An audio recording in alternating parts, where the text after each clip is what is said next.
Ողջույն բոլորին, Ռադար Արմենիայի եթերում Ռադար Սոցիում հաղորդաշարն է։ Այսօր մեր տաղավարում հյուրընկալել ենք ոստիկանության փոխգնդապետ Գեորգի Խաչատրյանին։ Անդրադառնալու ենք անչափահասների կողմից եւ նրանց նկատմամբ կատարված հանցագործություններին, պատճառներին։ Պարոն Խաչատրյան, շնորհակալ եմ հրավերն ընդունելու համար։ Վերջերս քննչական կոմիտեն հայտարարություն էր տարածել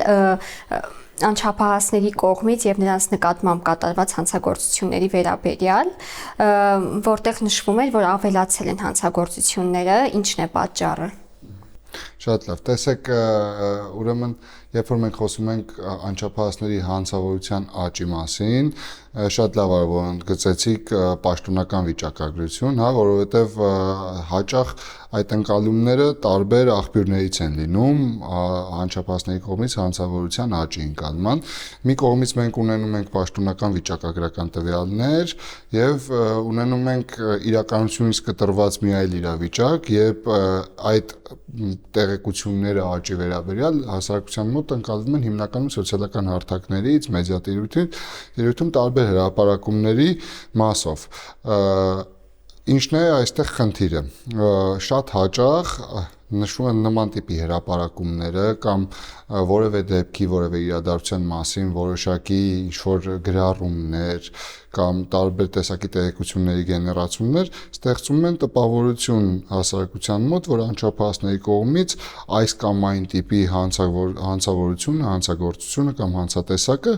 ունի ինչ-որ անվերահսկելի աճի միտումներ, բայց իրականում մեր կողմից նման հրապարակումների, նման ձեռագրի ուսումնասիրության արդյունքում ինչ ենք պարզում, որ շատ հաճախ օրինակ մեկ դեպքի վերաբերյալ կարող են օրեր շարունակ տարբեր հրապարակումներ լինել, ընդ որում հրապարակումների վերնագրերը նույնիսկ եւ բովանդակությունը մեկը մյուսից տարբերվում են, բայց իրականում դրանք բոլորը խոսում են նույն դեպքի մասին։ Նույնիսկ լինում են հրապարակումներ, որ մեզ մոտ, իրավապահների մոտ շփոթություն է առաջացնում, իրականում դա այն դեպքն էր, որը մենք արձանագրել ենք, թե ոչ, որի ուսումնասիրությամբ հասկանում ենք, որ դա այն դեպքն էր, որը մենք ունեինք արձանագրված, սակայն եւ վերնագրի եւ բովանդակության առումով ամբողջությամբ փոփոխված։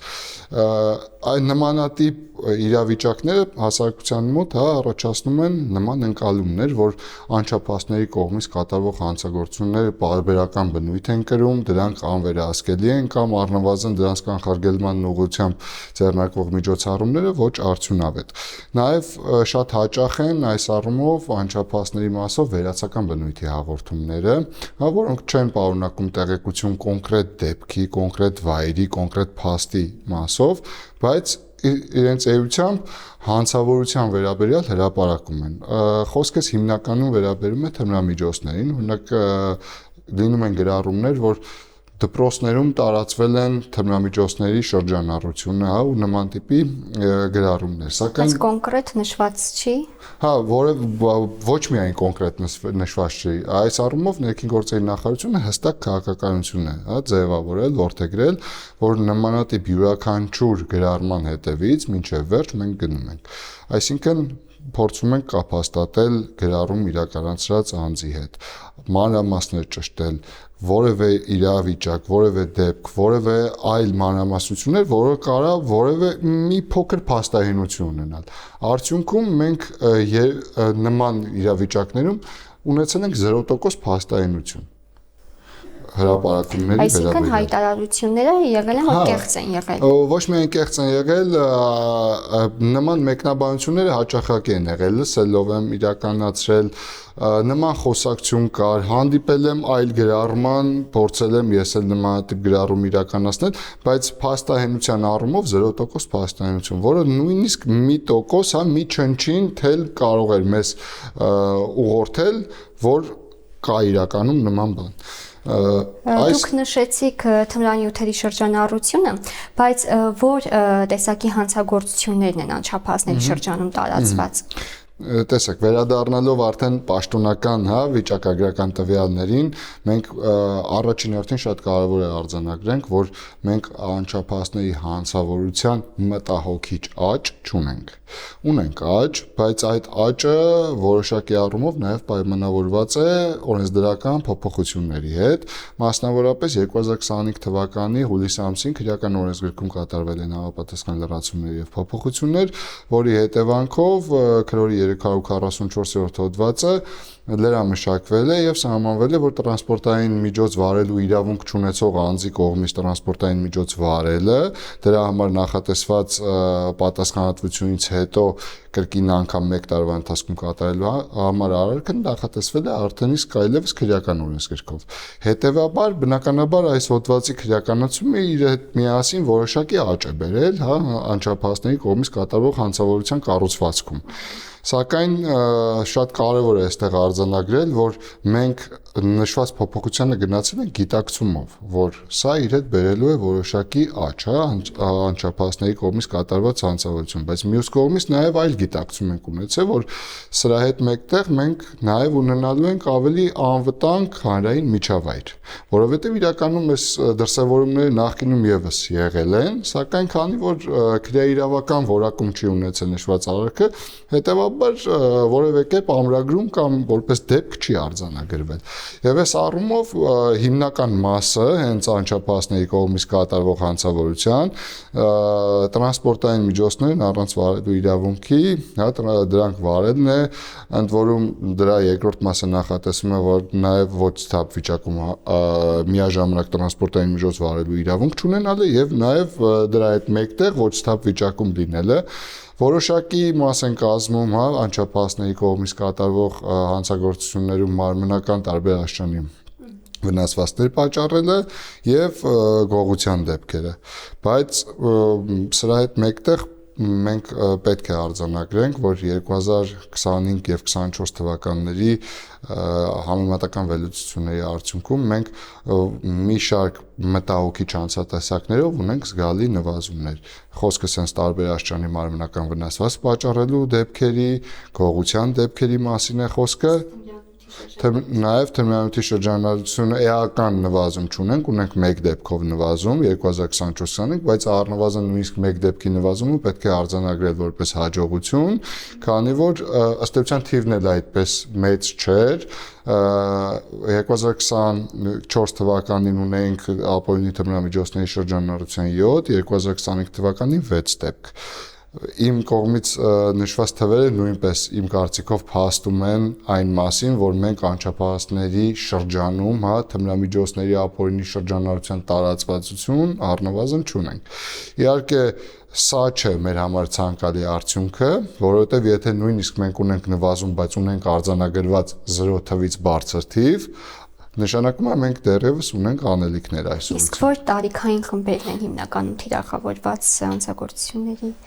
կապ չունի էլի թմրանյութ թե այլ։ Հիմնականում մենք արձանագրում ենք 14-ից բարձր տարիքային խմբի անչափահասների կողմից հանցավորության կատարումը, բայց եթե շատ ավելի ներքին կառուցվածքում որոշակի ֆիլտրացիա իրականացնենք, ավելի շատ հանդիպում են 16-ից 18 տարեկանները։ Մենք գիտենք, որ հիմնականում տղաների շրջանում են իրականացվում այդ ամենը, արդյոք ներգրավվածություն ունեն նաև աղջիկները։ Այո, ունեն մենք դեպքեր, որ նաև որոշակի առումով ներգրաված են իգական սեռի ներկայացուցիչները, բայց ըստ էության անչափահասների հանցավորության կառուցվածքում մեծամասամբ դրանք իրականացվում կատարվում են տղա անչափահասների կողմից։ Իսկ կանխարգելման համար ինչ միջոցներ է իրականացվում։ Կանխարգել, երբ որ մենք խոսում ենք կանխարգելման մասին, պետք է հստակ հասկանանք, որ մեկ ինչ որ ֆենոմենալ բանաձև գոյություն չունի անչափահասների հանցավորության կանխարգելման։ Այսինքն մեկ հստակ մեթոդաբանություն չկա, որը որ կիրառելի է բոլոր դեպքերում, բոլոր վայրերում, բոլոր անչափահասների նկատմամբ։ դրանք շատ շերտավորված եւ համակարգված գործողությունների շղթա են եւ ընդ որում դերակատարներն են շատ, քանի որ միայն իրավապահ համակարգը չի այս գործում ներգրավված կանխարգելման, շատ մեծ նշանակություն ունեն տարածքային սոցիալական ծառայությունները, համայնքը, կրթական միջավայրը, ընտանիքը, իրավապահ համակարգը եւ բոլորի այսպես համակարգված աշխատանքի արդյունքում նոր մենք կարող ենք ունենալ հստակ կանխարգելման միջոցառումներ։ Վերադառնալով կոնկրետ ոստիկանության կողմից, կանխարգելիչ միջոցառումներին, մենք ընտրում ենք թիրախային ուղղություններ այս առումով, ընդ որում տարբեր ժամանակահատվածներում կապված տվյալ պահին օպերատիվ իրավիճակից, հանցավորության կառուցվածքի տարածվածությունից կանխարգելման այսպես ասած միջամտությունները կանխարգելիչ տարբեր են լինում։ Օրինակ ուսումնական տարվա ընթացքում բնականաբար մեր կանխարգելիչ աշխատանքների գերակշիռ մասը իրականացվում են ուսումնական հաստատություններում։ Իսկ արդեն ուսումնական ավարտից հետո ամառային կամ ձմեռային արձակուրդների ժամանակ անչափահասների հետ մեր կանխարգելիչ աշխատանքները բակային հատվածներում բնակության վայրերում են իրականացվում եւ նաեւ հստակ ունենք ուղղություններ այս առումով թե աշխատանքը ոնց ենք պլանավորում։ Եթե խոսքը վերաբերում է ուսումնական հաստատությանը, ունենք 3 հիմնական փուլ, որով իրականացնում ենք աշխատանքները։ Աշխատանք անչափահասի հետ, աշխատանք անչափահասի ծնողի, օրինական ներկայացուցիչի հետ եւ աշխատանք մանկավարժի հետ։ Բնականաբար իրենց երանգով այս ընդհանուր 3 փուլերն է տարբերվում են, բայց ըստ էության եթե վերցնենք աշխատանքը անչափահասների հետ, մենք փորձում ենք ինչքան հնարավոր է արդի թեմաներ ընդգրկենք, անչափահասների հետ աշխատանքներում, հատկապես օրինակ վերջին տարիներին եւ վերջին շրջանում տեղեկատվական եւ հաղորդակցության տեխնոլոգիաների մեծ զարգացվածությունը բերել է նաեւ նրան, որ առցանց միջավայրում անչափահասի անվտանգության ուղղությամբ նաեւ մենք քայլեր ունենք ձեռնարկելու եւ վերջին շրջանում հիմնական նաեւ կենտրոնացում իրականացնում ենք այս երևույթի վրա, որտեղ նաև մեր մշտադիտարկումների արդյունքում հաճախ ենք հանդիպում իրավիճակների, երբ որ օրինակ բացասական թրենդների տարածվածությունը առաջնահերթ եւ կայծակների ձևով տարածվում է անչափահասների շրջանում, ընդ որում անչափահասները ըստ էության չեն էլ գիտակցում այդ թրենդի վնասակարության հետևանքները, հետեւաբար այստեղ պետք են այդ ազդակները իրենց իրազեկվածության ուղղությամբ, իրավագիտակցության բարձրացման ուղղությամբ, թե այս կամ այն երևույթին հետևելը կամ այս կամ այն անվտանգության կանոնը չպահպանելը ինչ հետևանքներ կարող են առաջացնել։ Բնականաբար ծնողների շրջանում այս աշխատանքը այլ կոմպոնենտ է կրում, ծնողների շրջանում մեր աշխատանքը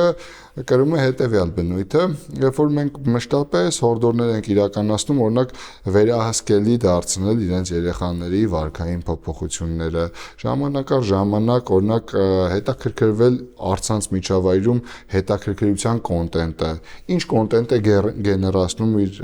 երեխան, կամ վերջին շրջանում հաճախակի կատարվեցին օրենսդրական որոշակի փոփոխություններ կապված անչափահասի կողմից տարբեր իրեր ձեռք բերելու արգելքին, դա սառը զենքի արտաքին կառուցվածքով սառը զենքին նմանվող իրերն են եւ բնականաբար ավելի շատ, այսպես ասած, այս աշխատանքը իրականացվում է ծնողի տեսանկյունից համապատասխան խնամք կազմակերպելու եւ նաեւ հետեւողական վարքագիծ դրսեւորելու համատեքստում։ Իսկ արդեն մանկավարժ անդրադառնալով ծնողների ներգրավվածության այս գործում լինում են դեպքեր եւ գիտենք էլի որ կան դեպքեր, երբ ծնողներն հենց իրենք են դրդում երեխային հանցագործության, այս պարագայում ինչ պետք է անել եւ ինչ միջոցներ է իրականացվում։ Տեսեք, օրինակ քրեական օրենսգիրքը համապատասխան պատասխանատվության միջոց է սահմանել այս առումով երեխայի դաստիարակությունը չկազմակերպելու կամ ոչ պատշաճ կազմակերպելու դաստիարակությունը եւ խնամքը չկազմակերպելու կամ ոչ պատշաճ կազմակերպելու համար։ Սակայն իրականության մեջ կարող ենք փաստել, որ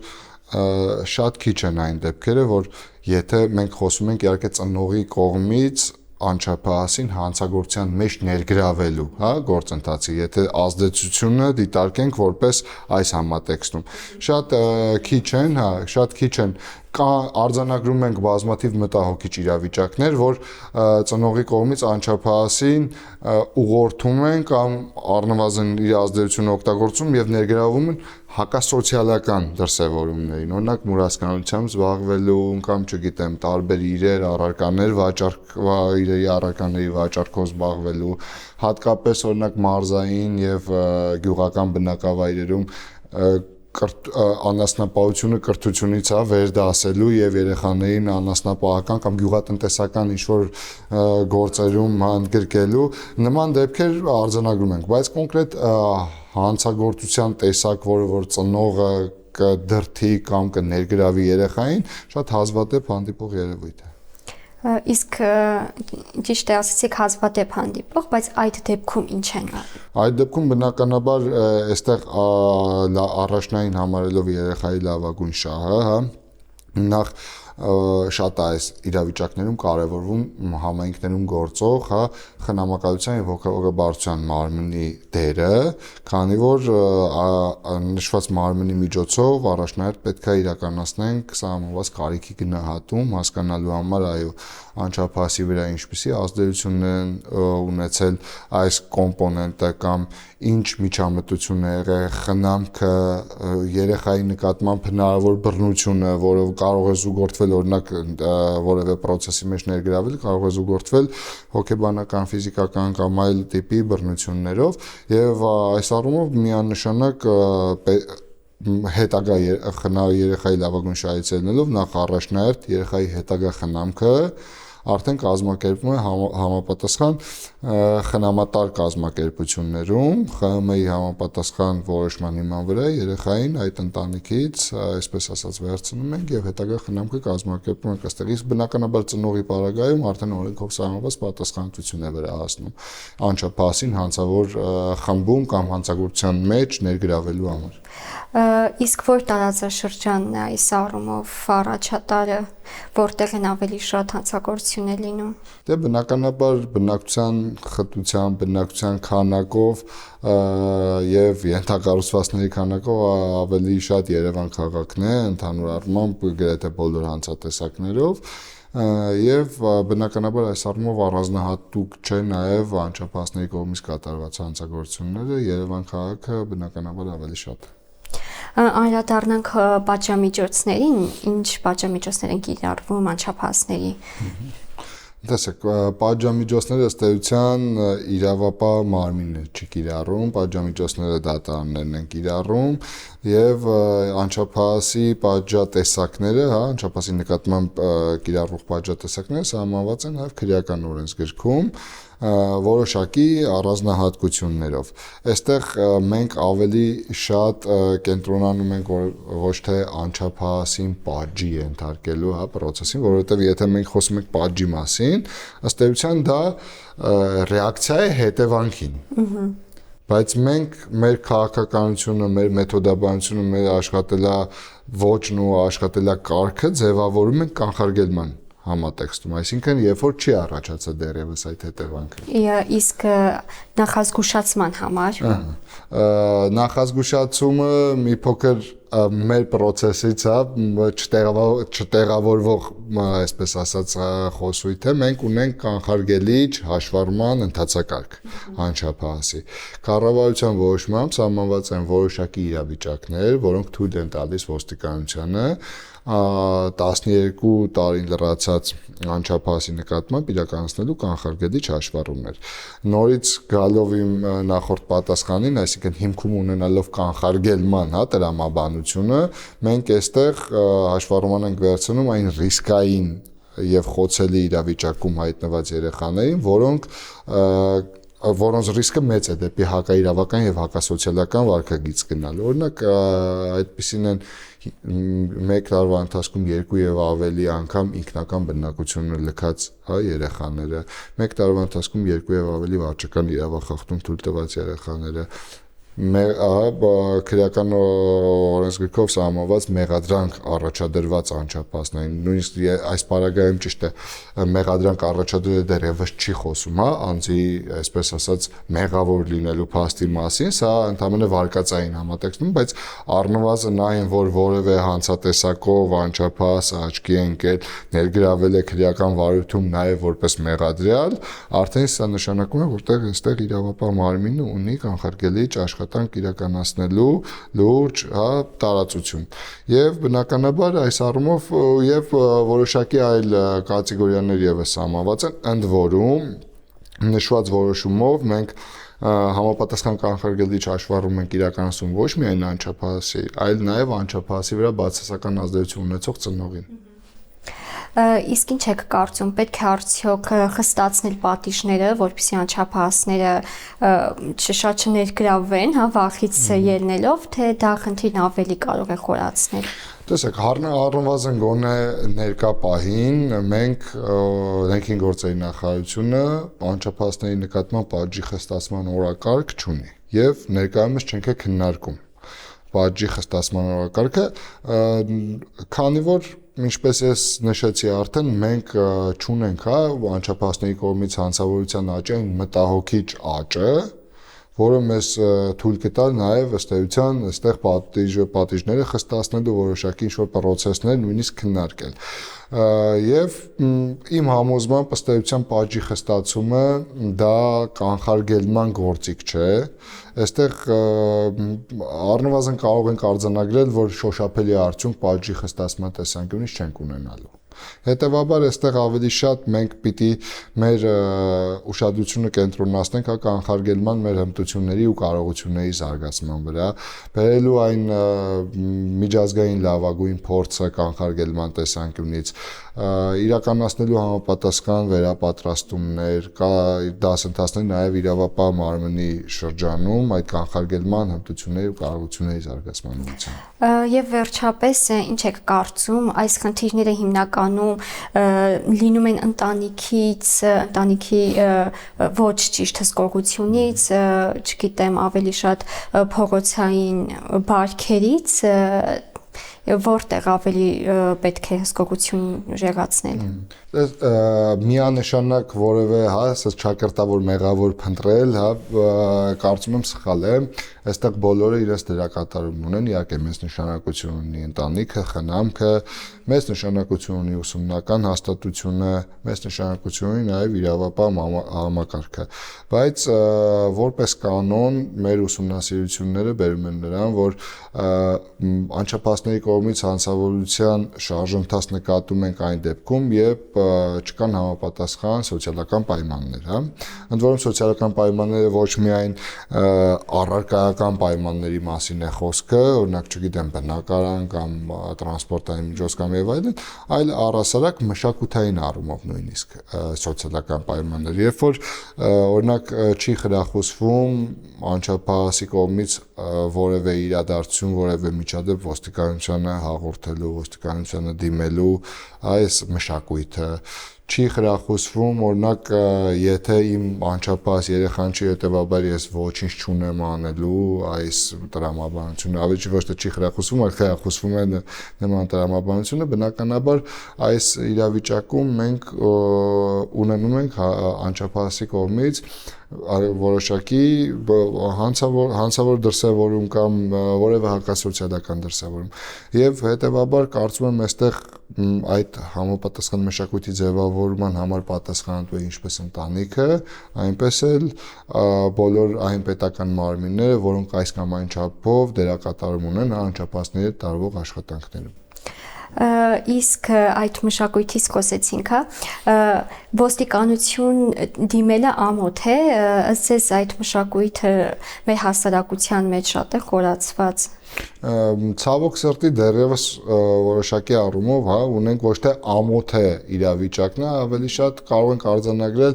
այստեղ անտարբերության խնդիր է, այսինքն ոչ թե ամոթ է, այլ ես ինչ գործ ունեմ ոչ իմ երեխան է, ոչ իմ ընտանիքը, հա, ոչ իմ կենցաղը, հետեւաբար ես այստեղ անելիք չունեմ։ Բայց շատ դեպքերում նաև եթե խնդրի մեջ իրենք են, էլի ոստիկանություն չեն դիմում,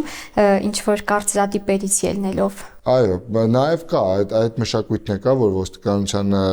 դիմելու փոխարեն կարող ենք դիմել այլ միջոցների կամ այլ մեթոդների կամ այլ մարդկանց եւ հարցերը լուծել կամ խնդիրները լուծել այլ մարդկանց միջոցով։ Իհարկե այստեղ էլի նորից գալիս ենք իրազեկվածության, հա, իրավագիտակցության մակարդակին, հետեւաբար այս աշխատանքը